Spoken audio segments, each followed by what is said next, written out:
राधे राधे। उम्मीद करती हूँ आप सभी लोग खुश होंगे और अपनी पढ़ाई अच्छे से पूरी कर रहे होंगे। पहले दो लाइनें सुनते हैं।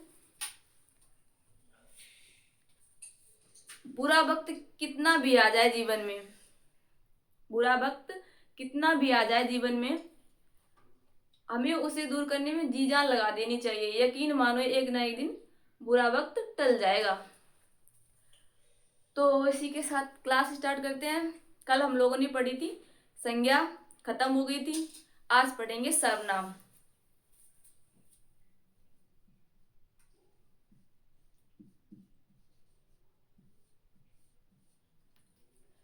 सर्वनाम, सर्वनाम किसे कहते हैं? जो शब्द संज्ञा के स्थान पर प्रयोग किए जाते हैं उन्हें सर्वनाम कहते हैं। परिभाषा लिखते हैं।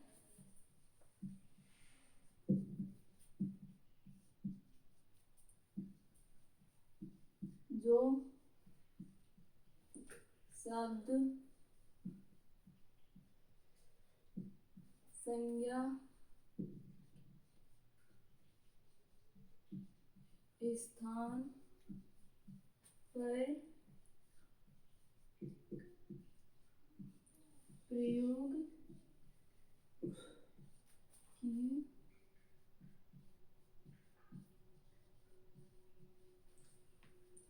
जो शब्द संज्ञा के स्थान पर प्रयोग किए जाते हैं उन्हें सर्वनाम कहते हैं।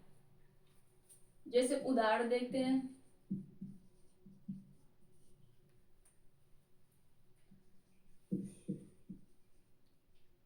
मोहन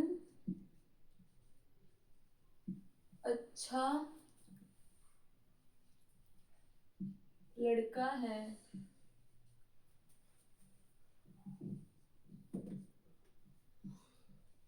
मोहन का घर कानपुर में है। अब यहाँ पर ये संज्ञा है और इसी मोहन की बात यहाँ पर भी कही, यहाँ पर भी वही संज्ञा यूज हुई, यहाँ पर भी वही संज्ञा। तो इसको कम करने के लिए इसके स्थान पर क्या लगाएंगे? मोहन अच्छा लड़का है। फिर यहाँ पर क्या लगा दिया? उसका, उसका उसका घर कानपुर में है।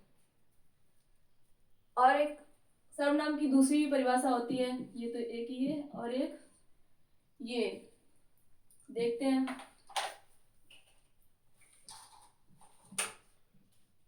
सर्वनाम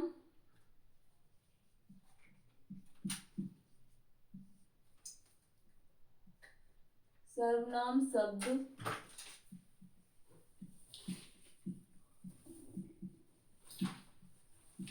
संज्ञा की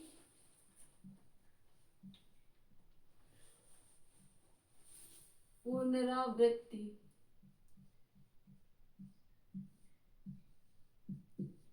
पुनरावृत्ति को रोकते हैं।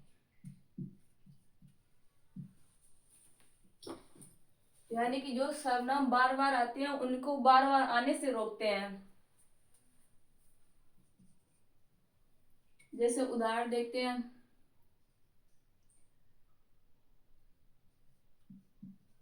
राम धारी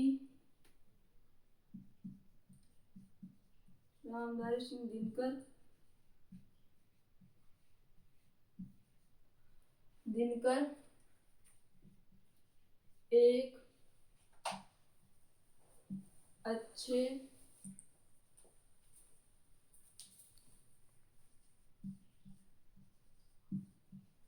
कवि हैं।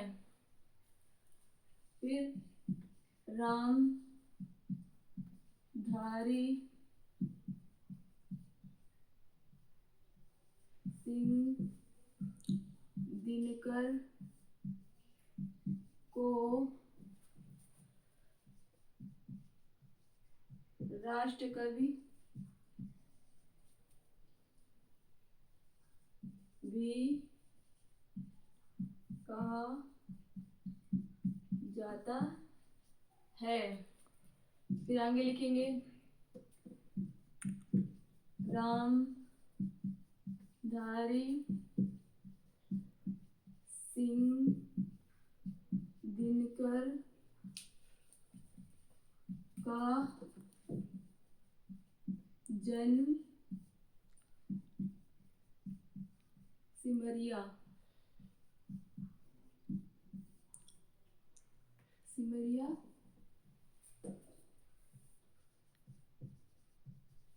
बिहार में हुआ। अब देखते हैं रामधारी सिंह दिनकर, ये कितनी बड़ी संज्ञा है, इतनी बड़ी। और इसके बाद ये इतनी बड़ी संज्ञा को छोटी करने के लिए, मतलब लिखने में भी अच्छा रहे और पढ़ने में भी अच्छा रहे, इसलिए लेखकों ने सर्वनाम का प्रयोग इसमें किया है।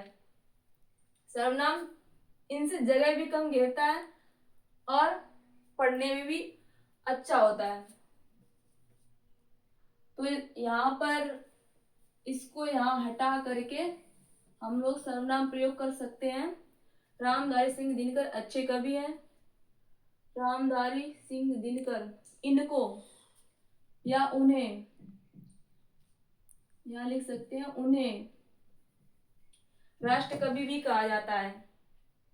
कि इनका, इनकी यहां से हटा करके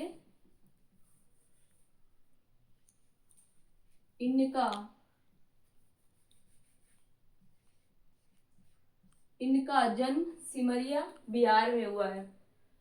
तो पढ़ने में भी छोटा हो गया, लिखने में भी छोटा हो गया, इसलिए सर्वनाम का प्रयोग किया जाता है।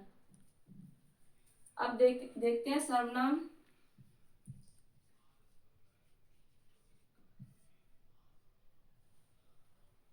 सर्वनाम के मुख्य भेद। सर्वनाम मुख्य भेद कितने होते हैं? 6। नंबर 1, निश्चित वाचक सर्वनाम, निश्चयवाचक।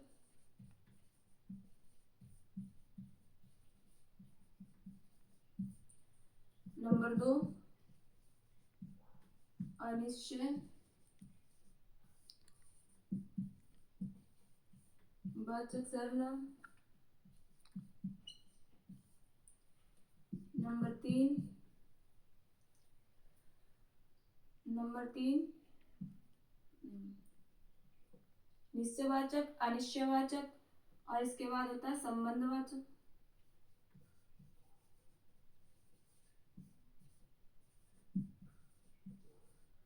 वाचक सर्वनाम। फिर 4 आ जाता है प्रश्नवाचक, प्रश्नवाचक सर्वनाम। नंबर 5,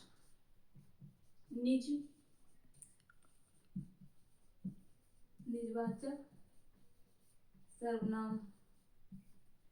नंबर 6,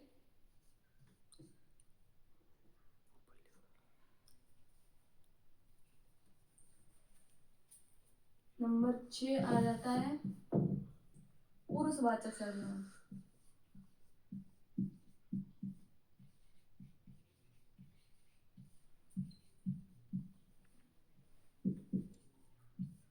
पुरुषवाचक सर्वनाम, इन्हें याद कैसे करेंगे? एक तो देखो ये निश्चयवाचक होता है, अनिश्चयवाचक, ये तो याद ही हो जाते हैं। फिर देखो आता है संबंधवाचक सर्वनाम। संबंध में क्या, जैसे अपने घर में ही संबंध होते हैं, मम्मी पापा, उनसे संबंध होते हैं। अगर मम्मी पापा संबंध होंगे तो प्रश्न भी होंगे, जैसे कि मम्मी पापा पूछते हैं कहाँ जा रहे हो, क्या कर रहे हो, तो इसलिए संबंधवाचक के बाद क्या हो जाएगा? प्रश्नवाचक। अब जब मम्मी पापा पूछेंगे कहाँ जा रहे हो, क्या कर रहे हो, तो फिर हम लोग बोलते हैं मेरा भी तो अपना काम है, यानी कि अपना निजी काम है, तो ये क्या हो जाएगा? निजवाचक सर्वनाम। फिर ये बात किस पे कही है, हम पुरुषों पे भी, तो इस क्या हो जाएगा यहाँ पर पुरुषवाचक सर्वनाम। ये याद करने का तरीका था। आप देखेंगे सर्वनाम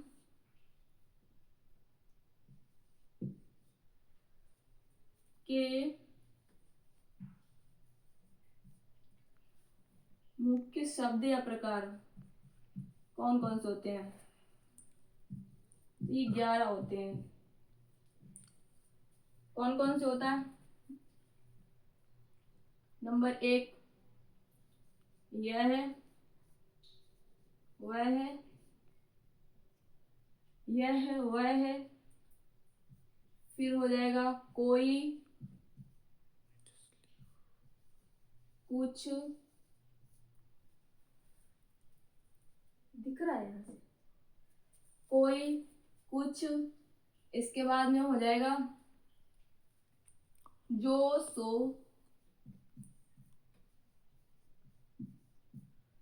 जो, सो।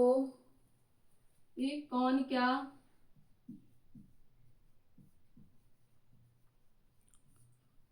कौन क्या। निज वचन में हो जाएगा आप, अपनी अपनी खुद ही बात करते हैं आप। और इसमें आ जाएगा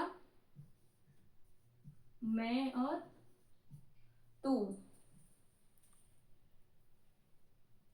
निश्चयवाचक सर्वनाम, निश्चयवाचक सर्वनाम का ये होता है यह वह, यानी कि निश्चितता का बोध कराता है।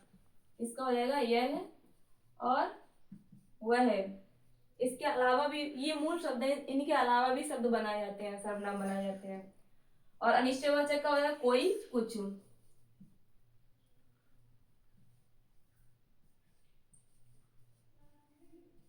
समझ लेते हैं। जैसे निश्चयवाचक में बोलते हैं निश्चयवाचक, यह मेरा मार्कर है, वह है मेरी किताब है।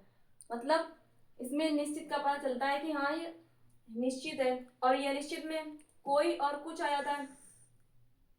कोई और कुछ का मतलब क्या है कि बाहर कोई आया है, यानी कि अनिश्चित है, हम लोगों को पता नहीं है कौन आया है। और वह कुछ लाया है, हम लोगों को पता ही नहीं कुछ लाया है, मतलब क्या लाया है। तो ये अनिश्चयवाचक में चला जाएगा। संबंधवाचक में जो और सो, जो और सो। संबंध कैसे, ये कैसे दर्शाता है, जैसे कि जो पढ़ेगा सो पास हो जाएगा, जो पढ़ेगा सो पास हो जाएगा। इसमें भी संबंध दर्शाता है, वाक्यों का संबंध। और प्रश्नवाचक में कौन,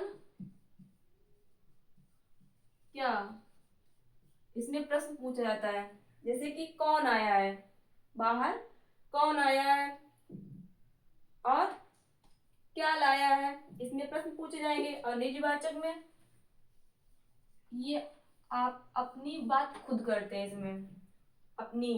और पुरुषवाचक में ये हो जाएगा मैं और तू। जगह भी नहीं बची अब तो। चलो हम लोग इसके आगे कल देखते हैं। थैंक यू, धन्यवाद।